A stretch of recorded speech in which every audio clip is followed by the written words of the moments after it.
I'm not excited. I feel like it's a little bit of a gut punch. That's my point. No pressure for Brandon Cooks. It's sort of like the Golden State Warriors and Cleveland Cavaliers. It's like, let's just get to it. Let's just get to the Patriots whipping somebody in the AFC title game. Who are they playing in the Super Bowl?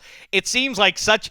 It seems the so. Spurs. This is Dan Hans's, ballywick too. That cancel the Patriots, save football. You don't that think they're bad? That they're somehow bad for football? Give me a What break. about the Bills? You don't buy if the Bills. First of all, they're going to draft a wide receiver. Let's assume they do that. Let's say they get Corey Davis, right? Okay. Now you have Sammy Watkins Okay, and Charles Clay, Okay, Shady McCoy. They're clearly intent on running the ball this year. The only bugaboo for them that I can't divine from here in March is their offensive line going to be sufficient? If it is, I don't think there's anything wrong with that. Their number 2 receiver is Andre Holmes right now. But I just told you it's not going to be. Oh, yeah.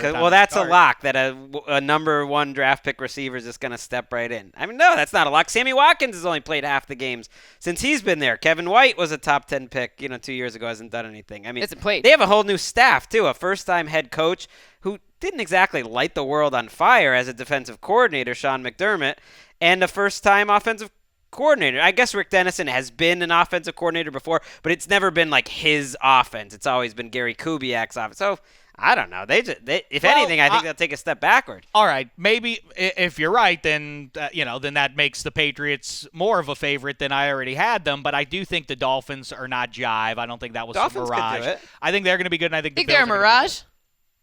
No, I said I do not think. Oh, okay. I thought you No, were I don't like, think what? they are. And I think there are at minimum 3.5 good teams. We'll see what the Broncos do between now and the start of the season at QB, and they could be a viable player. I like the Steelers. I think the Bengals are going to slide back. I think the Ravens are meh. I don't know. Ravens could be in it. I would fine. never count them out. The difference, hearing that trade and the last thing on the Patriots, I mean, the difference between the Patriots and everyone else is, it's obvious, I guess, but their coach is the GM. And I think that ability to sync up what he wants and to think long-term and short-term at the same time, and listening to some of their players at the Super Bowl talk about it, like tackling is one of the number 1 things he drafts in a cornerback, which is not how, and then he coaches how to tackle in a certain way. And just having that sort of synced up where the same guy is looking for the traits and coaching the traits and is good at it, it's a funny it's an paradox that we've talked about on the show for the last couple of years, that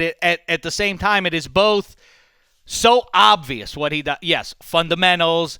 Do your job. Don't worry about doing anything else. Just you have to learn how not to lose before you learn how to win. But it's not platitudes. No, it's not those platitudes. It's more, hey, listen, just do exactly what I'm telling you and nothing else. Right. Just narrow-minded focus. This is the only technique you must practice for the next 60 minutes for us to succeed.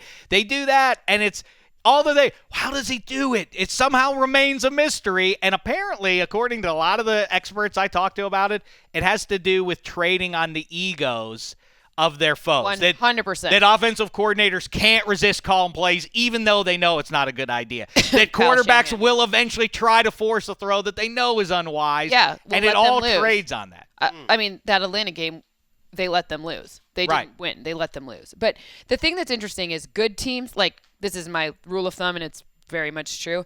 Good teams, there's a great cohesion between the GM or whomever is making the personnel decisions and the coach. So you have to have great teachers. There's a lot of great assets in this draft.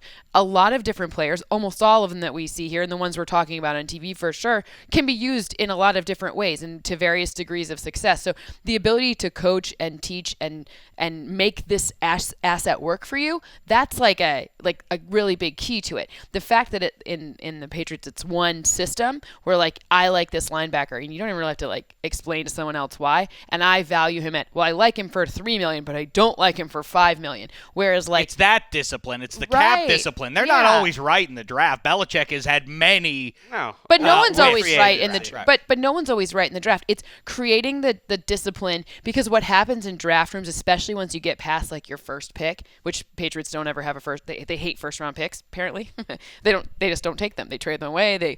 Sometimes they don't on purpose, but they don't take first round picks. But it's once you're past the first or second pick that you want, it becomes like this thing, and you're thinking, you see these people stress out best available, or do I do stay? And teams who stay disciplined and have a draft board with only 50 or so main players on it, those are the guys who are they have a better vision for their team. Some teams have 200 people, almost the entire draft on their draft board. So it's just too many decisions all at once, and they've got a few minutes, and they're, oh my, well, I think, you know what, the next guy here, he's going to want to take this wide receiver. He's not going to be available if I don't take him.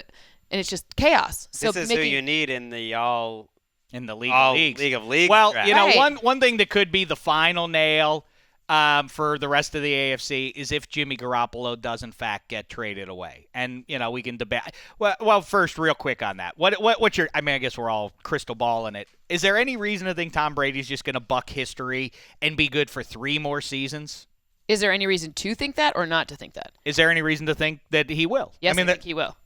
because why? Because people conditioning is that much better now than it was when Warren Moon. I think was it's because playing? he doesn't eat any strawberries. No, but he doesn't. But apparently, to me, it's the type of offense that they play. If you're not taking as many shots, if you're taking shorter passes, quicker strike, We've just never seen it though. Nobody has ever been 42 and still playing well. I mean, I thought he was about.